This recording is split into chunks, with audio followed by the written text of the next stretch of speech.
Le monde dans lequel on entre aujourd'hui, qui permet une plus grande mobilité entre plusieurs statuts, c'est-à-dire qu'on ne court pas nécessairement après le contrat de travail à durée éternelle d'une part, mais que l'on souhaite se lancer et j'allais dire vivre une aventure entrepreneuriale. Je rappelle que la notion de freelancer, c'est le mot positif pour décrire un auto-entrepreneur quand même.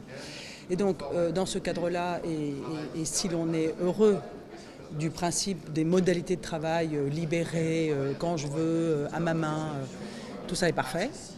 Ce qui est moins parfait, c'est précisément les protections qui sont attachées en soi à ce statut, qui sont des protections dans le fond non pas inexistantes totalement, mais qui sont imparfaites à l'aune de toutes celles qui sont consenties à celui qui est titulaire d'un contrat de travail. Et cela vise non seulement des retraites complémentaires ou des mutuelles santé améliorées. Je mets de côté le chômage, qui est une question un peu sensible, puisque un indépendant n'est pas nécessairement dans un lien qui nécessite le chômage. Mais enfin, mettons ça de côté.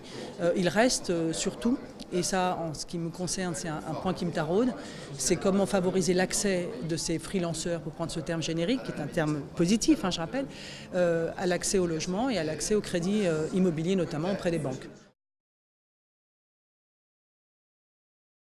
On pourrait imaginer des réunions, des discussions avec les fédérations de bailleurs, les fédérations des banques aussi, pour leur dire, voilà, quelle tête aurait, comment on vous rassure, vous, lorsqu'il s'agit de louer des appartements, etc., à des gens qui ne sont pas titulaires d'un contrat de travail. Et comme une question posée, on pourrait voir du coup évidemment les attentes de ces fédérations, étant précisé en réalité ce qui se passe aujourd'hui, c'est qu'on demande des garanties et des cautionnements jusqu'à la grand-mère sur 3 générations, etc. Donc ça c'est un excès qui n'est pas supportable et qui est une entrave au développement et qui est aussi pire que ça, qui est une manière de mal considérer celui qui est freelanceur et éventuellement fier de le faire. Donc il faut trouver quelque chose de plus neutre, et pourquoi pas la technologie pourrait, j'allais dire, être une forme de réceptacle à nouvelles idées, du genre une mutualisation par un fonds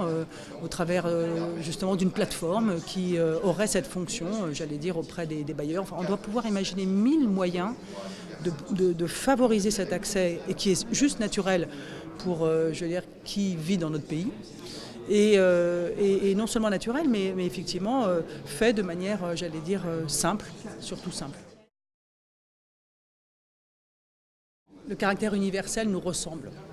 Et en plus, c'est une manière plus inclusive de gérer le problème. Donc forcément, il y a une forme d'attraction de la notion d'universel. Mais même nous qui avons mis en place un dispositif universel s'agissant de la situation de la sécurité sociale il y a 70 ans, il n'est pas si universel que ça. Donc le principe, c'est d'être universel, et si cela veut dire que les droits que l'on acquiert, on les acquiert indépendamment de son statut, alors on les citera en points, en unités, en tout ce qu'on veut, ça c'est intéressant.